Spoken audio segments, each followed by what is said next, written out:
We are doing a deep dive into James Clear's, well, his hugely influential work, Atomic Habits. Mm-hmm. And we're focusing squarely on the practical framework, the design for lasting behavioral change. And the mission for you, our listener, is pretty straightforward. We want you to quickly and thoroughly grasp the core principles, the science of the system, really. So you can stop relying on that fleeting motivation. Yes, and start building an actual architecture for success. It's not about these grand, massive transformations. It's about what Clear calls the invisible forces. In a slow, intentional accumulation of effort. Being 1% better every single day. That concept, invisible forces, it's just so central. It speaks directly to one of the most powerful yet, easily underestimated concepts in human progress. Compounding. Compounding, exactly. Think of habits as the compound interest of self-improvement. Okay. They might seem trivial, right? Yeah. Negligible, even in the moment. One extra push-up, 5 minutes of quiet thought, writing just one sentence. But those small decisions you make every day, they accumulate. They build into these profound, often surprising results over time. I mean, the math is just staggering. If you improve by just 1% every day for a year, you end up 37 times better than when you started. 37 times. That's hard to even conceptualize. But I think the core philosophy, the thing that really sets the stage for everything else in the book, and what we need to unpack right now, is this revolutionary claim he makes. Yeah. Clear says, and I'm quoting here, "You do not rise to the level of your goals. You fall to the level of your systems." That idea, it's quietly revolutionary. It really is. It challenges the last 50 years of self-help culture. Right. For generations, the focus has been on setting the goal. We were told to use SMART goals, to visualize the outcome, to aim high. Run a marathon, write a book, hit a sales target. But Clear's point is that everyone has those goals. The successful and the unsuccessful people, they often have the exact same goals. Exactly. The goals are just directional. They tell you where you want to go. So if everyone has a goal to, say, get in shape, why do only a tiny fraction of people actually sustain that effort? Because the goal is just the desired outcome, the system. The system is the process that actually gets you there. What separates the winners and the losers isn't the ambition of the goal. It's the set of repeatable, consistent habits and processes. The system that either supports or, sabotages that ambition. So if your system encourages friction and procrastination, the goal just fades away, no matter how badly you wanted it. Right. We have to stop chasing outcomes and start optimizing the architecture of our daily lives. I love that phrase, the architecture, because it makes it so tangible. And to make that concept of slow, invisible accumulation really stick, Clear introduces, I think, one of the most brilliant metaphors in the entire book. The ice cube. The ice cube, yeah. It's perfect. Yeah. Imagine a block of ice sitting on a table in a cold room. The temperature rises slowly, 25 degrees Fahrenheit, 26, 27. And you're doing the work. You're showing up for your habit. You're exercising, writing, saving money. But nothing seems to be happening. The ice is still solid. The invisible work keeps accumulating at 29 degrees, 30, even 31 degrees. You see no physical difference, no payoff. And that's where the frustration kicks in, the psychological trap. You feel like you're wasting your effort because the results don't match the inputs. You're on what he calls the plateau of latent potential. Exactly. And this plateau is that long, agonizing stretch between effort and results. It's the valley where most people quit. Because they look at the data. I've exercised for a month, the scale hasn't moved. I've written for a week, but the manuscript looks thin. And they conclude the system must be broken. Their effort is being wasted. But the reality is that energy isn't wasted at all. It's being stored. Precisely. That consistent effort is raising the temperature internally. The pressure is building, the neural pathways are firing, the changes are happening at a microscopic level, and then suddenly at 32 degrees Fahrenheit, The ice starts to melt. it shifts from a solid to a liquid. Instantly, the breakthrough happens. And that shift, it wasn't magic. It wasn't the 32nd degree alone that did it. It was the combined cumulative result of all those silent, consistent efforts that came before. The lesson there is, it's difficult. But it's that we have to trust the system even when the results are invisible. That's the hard psychological shift, isn't it? We're so wired to expect a linear relationship. Effort in, reward out. But Nature and good habits, they often operate exponentially. You have to normalize the idea that success involves this long period where results are just stored internally before they erupt outwardly. And what makes this philosophy so compelling is that it's not just theory for him. It comes from a place of deep, hard-won personal experience for James Clear himself. His origin story is. Yeah. It's the context for everything. It's why he champions these tiny intentional habits over massive goal-driven heroism. For those who might not know the story, his journey began with this moment of devastating reversal. He was a promising teenage baseball player, and his life was altered in an instant. During a game, a bat slipped from a teammate's hand, struck him right in the face. Horrific. The injuries were catastrophic. We're talking shattered bones, a broken nose, multiple orbital fractures. He was eventually placed in a medically induced coma. So his dream of being a professional athlete, just gone in a second. Instantly gone. Yeah. And in that moment of, shattered identity and complete uncertainty, he started the long process of rebuilding. But he didn't do it with some huge goal like, I'll get back to pro baseball. No, not at all. He focused on tiny victories. He started small. He focused on the basics, showing up consistently for physical therapy, improving his study habits by just 1%, making sure he got to sleep early. He was quietly creating order out of chaos, one microscopic action at a time. Exactly. It wasn't fast. It wasn't flashy. It was just consistent. And what he realized years later was that this quiet dedication, that was the powerful insight at the core of all his work. That small habits, repeated consistently, compound into a new identity. He became resilient, focused, and disciplined, not because he wished for those traits, but because his tiny, intentional systems supported that version of himself. It's the ultimate proof that your environment and your system dictate the outcome, not just your intention. Okay, so now we get into what I think for many people is the biggest aha moment in the entire framework. Because it really explains why New Year's resolutions always fail. We're moving beyond just simple processes and we're digging into this powerful, kind of counterintuitive idea that lasting change cannot be about outcomes alone. It has to be about who you believe you are. Right. And what's fascinating here is that Clear challenges how most of us approach change on a really fundamental level. We're conditioned to think about the result first. And that approach is doomed. It's doomed to fail. Most people try to change from the outside in, and that leads to temporary changes and, eventual relapse. We have to reverse the order. Okay, let's use his visual model to make that reversal really clear. The 3 layers of change. Right. Picture 3 concentric circles. 3 levels of belief and behavior. The outermost layer is outcomes. That's what you should get, the metric. Exactly. Losing 20 pounds, finishing the degree, earning $100,000, it leads to the most temporary change because once you hit the goal, the motivation disappears. The reason for the behavior is gone. Gone. So the middle layer is processes. This is what you do. This is your daily routine. Your system's going to the gym 3 times a week, writing 500 words a day. Which is better than focusing only on outcomes. Much better, but still, if the process feels like a chore, you'll quit when the novelty wears off. And that brings us to the core. The innermost, most powerful, most enduring layer is identity. This is what you believe about yourself. This is the truth you hold. I am a writer. I am a healthy person. I am a disciplined person. So Clear's big argument is that true transformation has to be identity-based. It must be. You have to start from that core and let your beliefs guide your actions. So it's identity, which leads to processes, which leads to outcomes. So instead of the external goal being, I want to run a marathon, which is an outcome, the foundational shift is, I want to become the type of person who is a dedicated runner. Exactly. Identity drives the habits, and then the habits reinforce the identity. It creates this powerful, self-sustaining feedback loop. Because when you act in accordance with your identity, the behaviors are just expressions of who you believe you are. Right. They're not painful battles against your impulses. You aren't forcing yourself to run. You're just doing what a runner does. Okay, but I have to introduce a point of friction here. This sounds a little bit like the old self-help trope, fake it till you make it. We've all heard that. Yeah. So why does this identity-first approach work where faking it usually just leads to feeling like an imposter? That is an excellent distinction to make. The fake it till you make it philosophy is still outcome-based.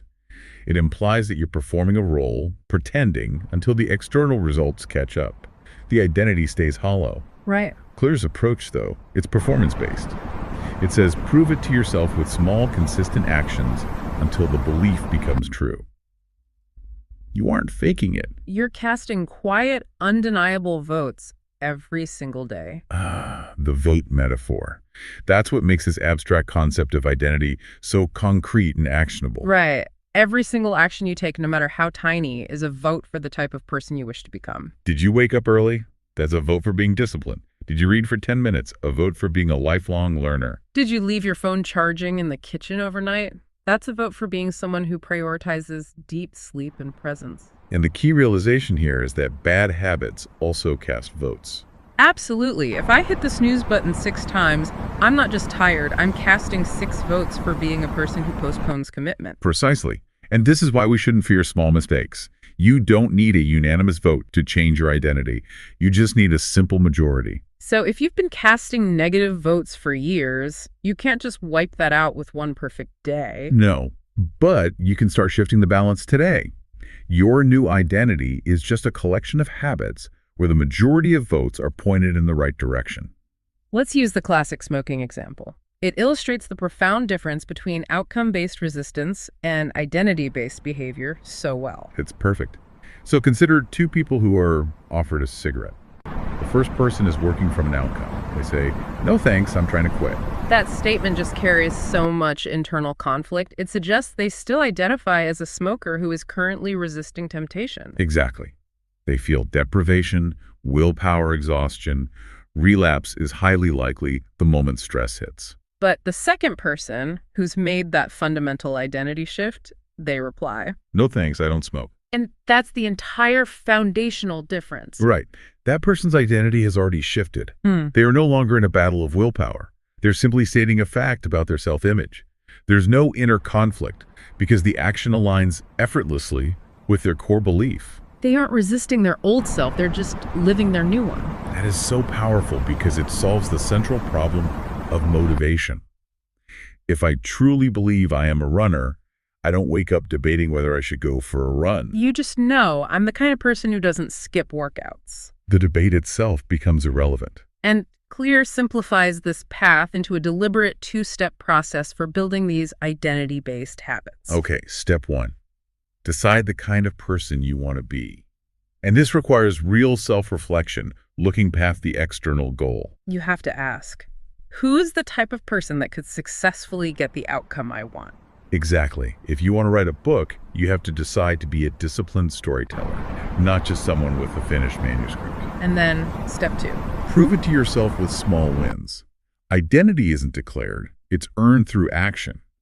This is that crucial performance piece. So you don't have to run 5 miles today to be a runner. You just have to run regularly. You don't have to be a published author, you just have to write 1 sentence today. The key, like we saw with the ice cube, is consistency, not perfection. Every small win is another brick in the foundation of your future self. And this ties back to that goal trap we mentioned. When your actions stem from identity, there's no inner conflict. The actions are expressions of belief, not battles against impulse. So when you struggle with procrastination and tell yourself, I'm just not disciplined, those aren't truths. They're just past-based narratives. You're not doomed to repeat it. You just haven't cast enough votes for the new version of yourself yet. And psychologically, this is reinforced by something called self-signaling theory, right? Right. We interpret our own actions as evidence of who we are. So when you show up, even on the hard days, even when no one is watching, you begin to believe, I'm that kind of person. And once that identity shifts, your brain wants to stay consistent with that belief. It creates this robust internal compass that guides your behavior even when that initial spike of motivation is completely gone. Which is why the Identity First method is so resilient. It uses intrinsic self-referential motivation, not external pressure. So we have the philosophical foundation, identity over outcomes. Right. And the challenge is clear. We need to cast these daily votes for our desired identity. So how do we actually execute those votes on a mechanical, predictable basis? And this brings us to the operational heart of the book, the structure of the 4-step habit loop. Okay. Behavior isn't chaotic. It follows a predictable neurological pattern. Clear distills decades of behavioral psychology into this really concise four-step structure that every single habit, good or bad, follows. Cue, craving, response, and reward. Exactly. Let's use a simple foundational example first, like walking into a dark room, just to show how the brain stores this loop. Perfect. Imagine you enter a room at night. The sudden darkness is the cue. That's the external trigger that kicks off the whole sequence. Your mind registers that you want to eliminate the darkness. And that's the craving, the motivational desire for light. And you reach out and flip the wall switch. That's the response, the physical action. And finally, the room lights up. That's the reward, the successful outcome that satisfies the craving and tells your brain, hey, do this again next time. And the brain recognizes that successful outcome, stores the loop efficiently, and just automates it for the future. That's easy enough to grasp. But the difficulty in modern life is that the cues are often so subtle. They're deeply embedded. Can you give us a more complex, maybe more insidious example of this loop in action? Sure. Think about checking email or social media. The cue isn't a dark room. It might be a moment of slight boredom after you finish one task. Or maybe that subtle feeling of isolation sitting at your desk. Okay, so the craving is the desire for connection, novelty, distraction, that dopamine hit of something new. The response is picking up the phone and scrolling, or clicking that email notification. And the reward is the temporary relief of boredom, that brief, immediate satisfaction of consuming new information. And the problem is that loop fires so fast, often in less than a second, that we're already performing the bad habit before our conscious brain can even intervene. The response becomes automatic before we even recognize the cue or the craving. Precisely. Which is why we need a system for design, not just discipline. And what's brilliant is that Clear transforms this neurological pattern into an actionable, repeatable framework. He introduces the 4 laws of behavior change, which map directly onto that loop. They provide clear instructions for how to build or break any habit by actively engineering those 4 stages. Right. So for the initial stage, the cue, the trigger, the first law is make it obvious. You can't respond to what you don't notice. So visibility and awareness are step 1. For the second stage, the craving, the desire, the second law is make it attractive. We're drawn toward things that are appealing.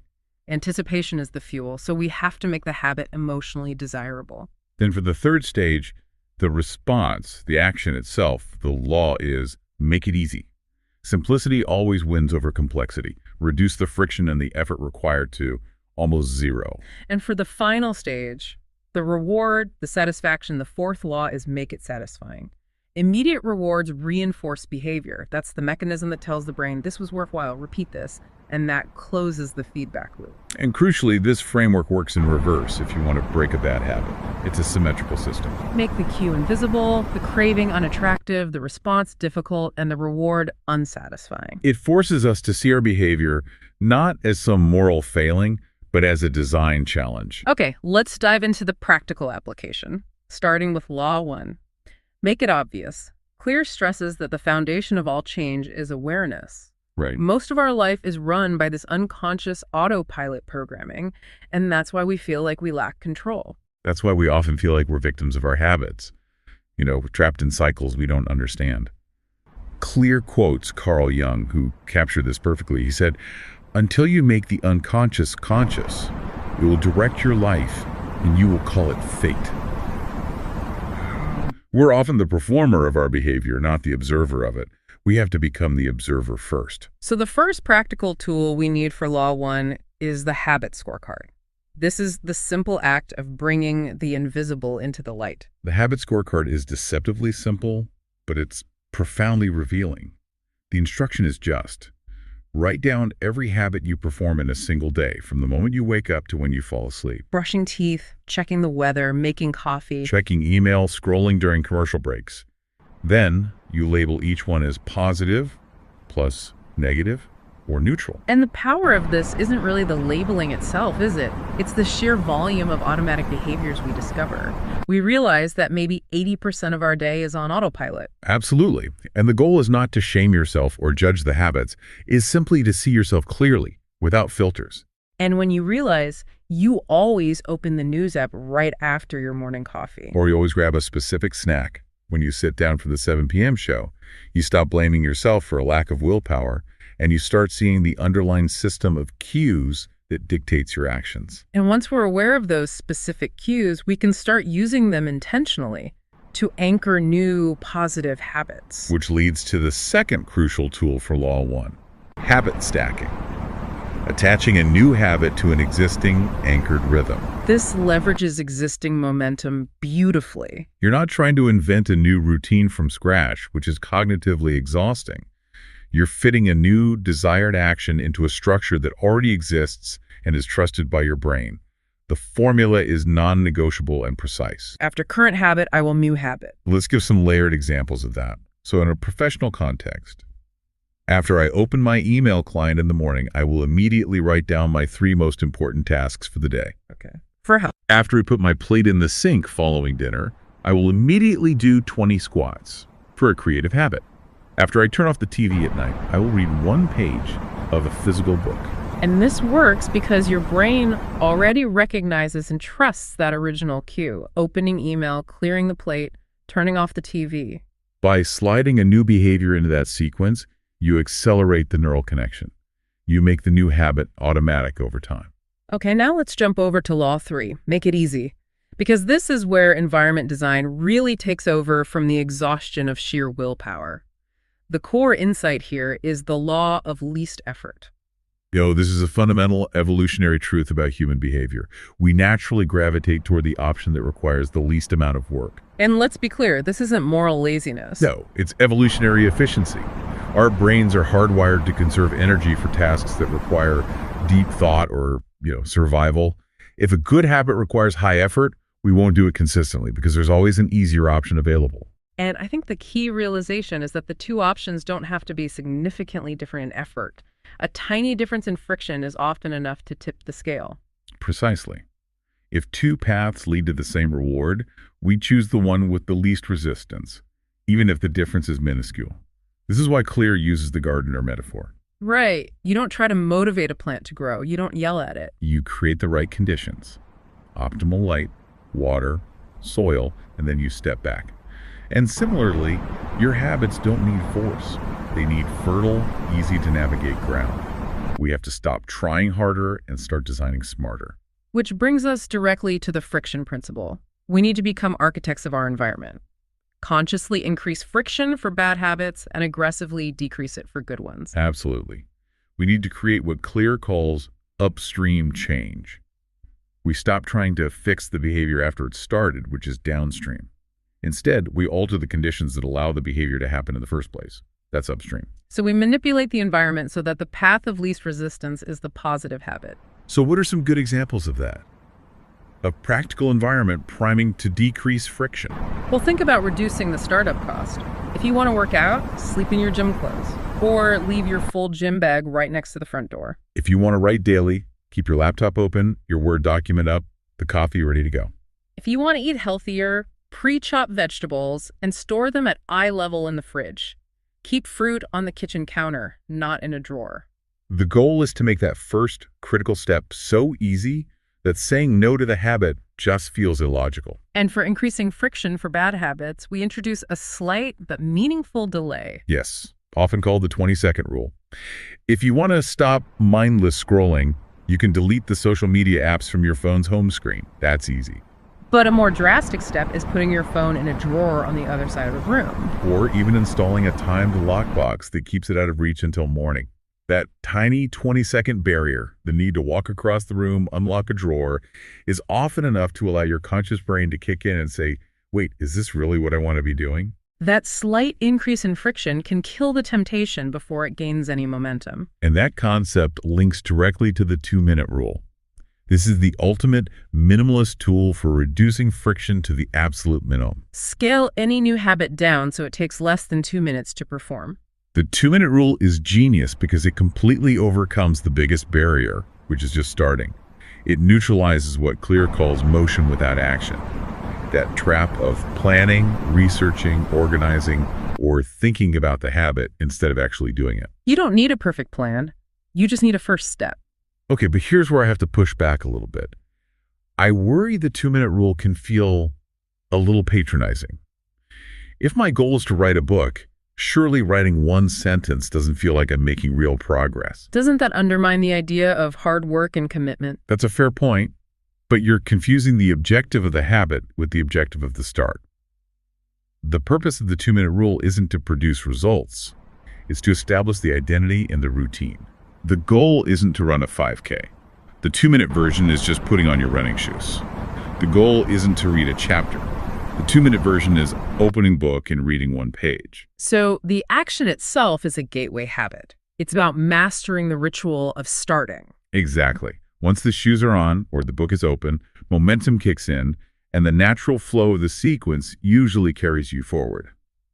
The primary barrier isn't the difficulty of the task. It's the activation energy required to initiate it. So by reducing the start to 2 minutes, you build the identity of someone who shows up consistently, even if the action is tiny. You master the ritual. And the results, the page is written, the miles run, they take care of themselves later. And to bring all of Law 3 together, we have to reinforce the total influence of environment design, the architecture of our space. Precisely. Clear calls environment, the invisible hand that shapes human behavior. And it's a powerful idea. Your home, your desk, your phone, they all send behavioral messages that cue your actions. So if you sit on your couch and instantly reach for the remote, that's not your willpower failing. No, that's your environment sending a clear, repeated message. This space is for passive consumption. Which is why the strategy of one space, one use is so potent. Yes. Assign specific spaces for specific habits to avoid cue confusion in the brain. Don't eat at your desk. Don't work in bed. And certainly never scroll on your phone in your dedicated reading chair. When you split environments by intention, you reinforce the behavior. When you enter your dedicated writing corner, your brain immediately cues, oh, we focus here. The clearer the boundary, the easier the habit, because the environment does the decision-making for you. You're not the victim of your environment. You are the architect of it. You have to design your way to better habits. All right, let's shift gears now to Law 2. Make it attractive. Now that we know how to make a habit obvious and easy, we have to hack the psychological component, the craving. As we discussed, habits aren't driven by the reward itself. They're overwhelmingly driven by the anticipation of the reward. That's dopamine. And we need to correct a common misunderstanding here. Dopamine is often simplified as the pleasure chemical. It's far more accurately described as the anticipation or the wanting chemical. When a cue promises a reward, the smell of coffee, the phone buzz, the sight of the gym, your brain releases dopamine before the reward even arrives. So high dopamine levels create high motivation and a strong craving. Therefore, if you want to build a better habit, you have to make the idea of doing it emotionally appealing. And the practical tool for engineering that desire, for making a tough habit attractive, is temptation bundling. Temptation bundling is the act of pairing an action you need to do with an action you want to do. The goal is to leverage the high anticipation of the desired activity to provide the motivation for the beneficial one. Give us a detailed example that shows the power of that pairing. Okay, consider someone who needs to file complex expense reports, a deeply unattractive task, but loves listening to a favorite serialized audiobook. Okay. The rule becomes, I will only listen to the new chapter of my favorite audiobook, The Want, while I am processing my expense reports, The Need. Or if someone hates deep cleaning but loves watching a specific reality show, I will only watch this new episode of the reality show while I clean the kitchen counters. The action itself hasn't changed, but your experience of it has. The habit becomes emotionally irresistible because of the high dopamine anticipation of that paired reward. That's a direct way to hack our individual cravings. But Clear argues that culture, our social environment, plays a massive, often invisible role in shaping what we crave. The social magnet. We are fundamentally social creatures. We are wired for conformity, status, and belonging. So if changing your habits means standing apart from your primary social circle, change becomes unattractive. It feels isolating. But if changing your habits means fitting in with your tribe, change becomes highly attractive. It feels like belonging. We tend to imitate the habits of 3 distinct groups because imitation is the fastest, safest route to success and acceptance. Okay, first we imitate the close, our family and friends. Because we spend the most time with them, proximity just amplifies their emotional impact and influence. If your partner is a disciplined saver, you're far more likely to adopt sound financial habits yourself. Second, we imitate the many. This is classic social proof. We model ourselves on what we see the majority doing. Clear notes that most days, we'd rather be wrong with the crowd than right by ourselves, because fitting in is a deep, primal need. If everyone at your office takes an afternoon break to walk outside, you'll naturally feel the pull to join. And third, we imitate the powerful. We mimic the people we admire or aspire to be. Successful CEOs, prominent athletes, thought leaders. Their habits feel attractive because those actions represent the identity and status we're seeking. If you believe a CEO gets up at 5 a.m., then getting up at 5 a.m. suddenly feels like a status-affirming move, not a punishment. The practical takeaway is profound. The easiest way to make a habit attractive is to join a community where your desired habit is the normal behavior. Don't fight the force of social pressure. Redirect it to support your new identity. When your behavior aligns with the values of your tribe, it stops feeling like a personal struggle and starts feeling like belonging. Now we transition to the final, and you could argue the most critical step. Law 4. Make it satisfying. This is what closes the feedback loop and locks the behavior in as a long-term pattern. And we have to address the mismatch, the core problem that sabotages long-term change. Good habits have delayed rewards, weight loss, accumulated wealth, but immediate costs: effort, deprivation, boredom. And bad habits, conversely, provide immediate, instant satisfaction, a sugar rush, entertainment, but have delayed consequences: health problems, debt, regret. And our ancient primal brain is always biased toward the immediate payoff. So we need to hack our ancient brain wiring. This is the cardinal rule of behavior change. What is immediately rewarded is repeated. What is immediately punished is avoided. The only way to win this game is to create immediate, subtle rewards for good behavior. We have to inject a small dose of instant pleasure into habits whose real rewards are only visible months or years from now. The genius example Clear uses here is the humble tube of toothpaste. It's perfect. The minty freshness, the foaming action, the tingling action, those elements are chemically unnecessary for cleaning teeth. Toothpaste companies engineered them solely for immediate sensory satisfaction. That feeling immediately rewards the behavior and tells the brain, something good just happened, let's do that again. The pleasure teaches the brain a behavior is worth remembering long before the delayed reward of fewer cavities comes into play. And one of the simplest yet most effective tools for generating that immediate, tangible satisfaction is habit tracking. Yes. Using visual metrics, X's on a calendar, app streaks, simple tallies in a notebook provides that immediate hit of accomplishment. It's visual proof. Every time you mark a successful day, you get a microdose of satisfaction and a clear visual vote for your identity. It says, yes, I'm the kind of person who follows through. And this is famously demonstrated by the Seinfeld strategy. Don't break the chain. Jerry Seinfeld's system for writing jokes wasn't about the quality of the material he produced every day. It was simply about showing up and marking an X on the calendar. The goal shifted entirely from a quality outcome to consistency in the process. Satisfaction came from seeing the unbroken chain grow longer. We stopped asking, should I do this today? And start asking, can I keep the streak alive?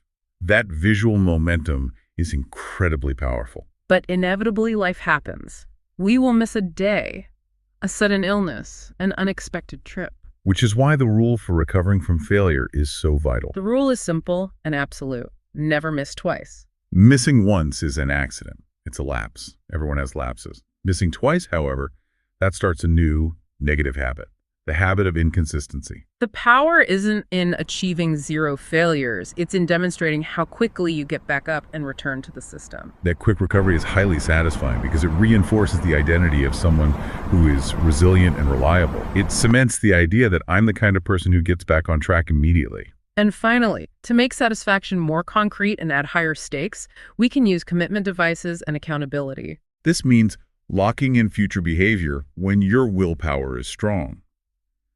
We use an external system to ensure our future self, who will inevitably be tempted or tired, adheres to the commitment of our present motivated self. The power here is often social, isn't it? Knowing someone is watching provides powerful motivation to avoid disappointment. Absolutely. Clear shares the example of a friend who had to pay $100 if you skipped the gym. The genius wasn't just the financial cost, although that helps. It was the social cost. The accountability partner turns the failure from a private, easily dismissed mistake into a public one. And that creates psychological pressure. The fear of disappointment or judgment that is usually far stronger than a fleeting temptation. You're leveraging social satisfaction or the avoidance of social punishment to power your long-term success. Okay, so now that we've mastered the 4 laws for implementation, we move to the level of long-term mastery and sustainability. Right. We have to address the long-held myth that pure discipline or raw effort is the only thing that matters. We need to talk about the often overlooked area, the role of talent. This is where Clear provides some really necessary nuance. He acknowledges that genes do not determine your destiny. Your future isn't sealed at birth. But genes absolutely determine your areas of opportunity. Everyone is born with a unique biological and psychological wiring, whether it's high conscientiousness, high extroversion, specific body types. And the pitfall is trying to force yourself into a system that fights your nature. Exactly. Trying to swim upstream against your natural wiring is exhausting and entirely unsustainable. If you're naturally introverted, forcing yourself into a habit system based on constant networking will burn you out quickly, no matter how much you want the outcome. So the key isn't to fight your nature, it's to align your habits with your natural strengths and personality. The path of least resistance is often the path of greatest advantage. And this alignment is achieved by adhering to the Goldilocks rule. The Goldilocks rule states that peak motivation and optimal human performance happen when tasks are just at the edge of current ability. Not too easy, which leads to boredom. And not too hard, which leads to overwhelm and anxiety. This sweet spot maximizes deep work and minimizes the risk of burnout or quitting from frustration. So the goal is to consistently find that, 4% challenge point? The perfect balance between success and effort. But how do we, the learner, diagnose if a habit is too easy or too hard? How do we adjust the dial? It requires internal monitoring. If a habit feels boring, mundane, or requires no concentration, it's too easy. You're likely just going through the motions, and you need to increase the complexity or scope just a little bit. And if it's too hard? If a habit consistently causes you to procrastinate, or if you feel a physical wave of dread and anxiety whenever you approach it, it's too hard. You need to use the 2-minute rule to scale it back down immediately. So if I can easily write 500 words, I shouldn't jump to 5,000. That's overwhelming. I should try 550, just enough to feel the stretch. Precisely. You're looking for minimal, incremental increase. Instead of increasing your running distance by a mile, increase it by a quarter mile. Instead of tripling the difficulty of your coding project, introduce one new complex function. This keeps you engaged in that state of flow, which is intrinsically satisfying because you're operating at the peak of your skills while still pushing your limits. The goal, therefore, is to find your game. Stop battling your weaknesses and start building a habit system around who you naturally are. And this goes beyond just physical talent. Oh, absolutely. For example, a highly conscientious person thrives on checklists, schedules, order. Their optimal habit system will involve rigorous tracking and planning. Whereas an extroverted person will do much better joining a fitness class or a group writing challenge. Leveraging the social magnet, exactly, rather than trying to exercise alone in a basement. When habits match your strengths and personality, they stop feeling like a struggle and start feeling like momentum. And as we move into the final stage of systems design, we look toward the highest level of efficiency. Automation, the ultimate form of engineering behavior. It's the culmination of all the laws working together. It removes the element of choice and daily deliberation altogether. It makes the desired habit not just easy, but required. Once a habit is automated, it no longer requires willpower, memory, or daily motivation. It simply runs in the background. We're talking about commitment devices at the system level. Setting up automatic savings transfers on payday so you save money without ever seeing it. Or scheduling a workout by pre-booking and prepaying for a fitness class that penalizes you financially if you skip. You've locked your future self into the commitment. Digitally, this could be using website blockers or parental controls on your own phone to enforce rules when your willpower is strong. These systems build a bridge between intention and execution, ensuring that good behavior runs on autopilot. Automation is the highest form of leverage. It's how design permanently beats discipline. So if we synthesize this entire journey, we've covered the fundamental structure, which is systems over goals. The 4-part design process, the 4 laws. And the overarching purpose, which is identity and alignment. We have the central tension that Clear resolves, is the difference between transformation and consistency. Success is the product of quiet, daily consistency, that invisible work happening between 25 and 31 degrees, not once-in-a-lifetime breakthroughs. We aren't building habits for perfection. We are building them for consistency. Because that consistency fundamentally shapes who we are becoming. So to summarize the most valuable takeaways for you, the learner, remember that systems are superior to goals because they dictate your daily reality. The transformation starts with the identity feedback loop. Every action is a vote for your desired self. You have to focus on radical environment design. Use the law of least effort to remove friction from good habits and increase it for bad ones. And finally, you must engineer immediate satisfaction, even if it's small, like a simple check mark, to reinforce a consistency that leads to those delayed, massive rewards. Here's where it gets really interesting as we leave you today. Let's return to the identity concept, the sculptor analogy. Your identity is a sculpture slowly revealed by your habits.